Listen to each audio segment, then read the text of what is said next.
आखी धरली न मोला साखी पढ़ने के लागा था वै कर मातिया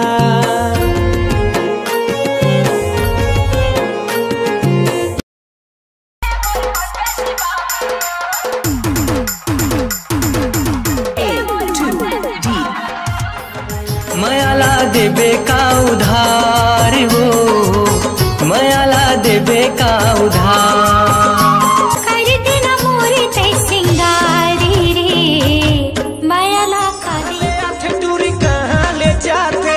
संगी साथी संग में झगड़ा कराते मोला तो देसी गवैया बताते ओ पार पूरा संग रोज गोठियाते मोला तो देसी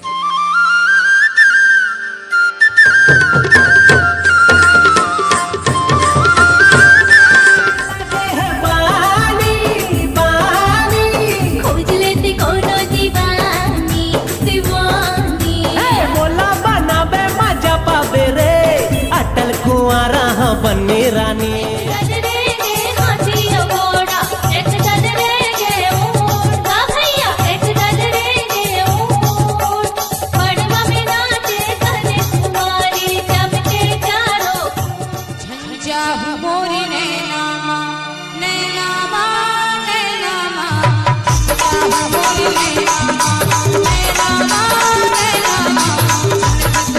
इशारा वो बुलाइस मोला बारी माँ करके इशारा वो बुलाइस मोला बारी माँ महू लालच में चल दे भाई कुला लाल हो गए मार खवाई कैसे रे बउआ कैसे तोर मौसी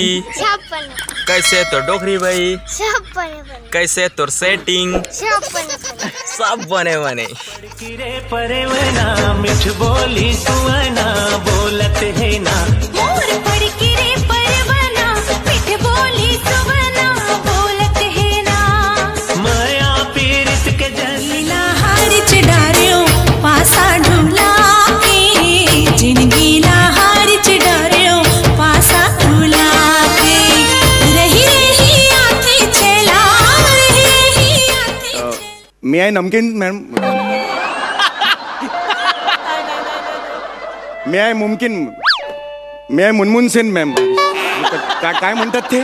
मे आय कम इन या कमीन या फिरा तुर जानत हो बहारे मुंदे रही बे आखे तहारे संगी आवत हो मैं हारे हाय रंग रसिया मोर मने बसिया जानत हो जो जो उसे बोला मुझे बोल सीधा सामने।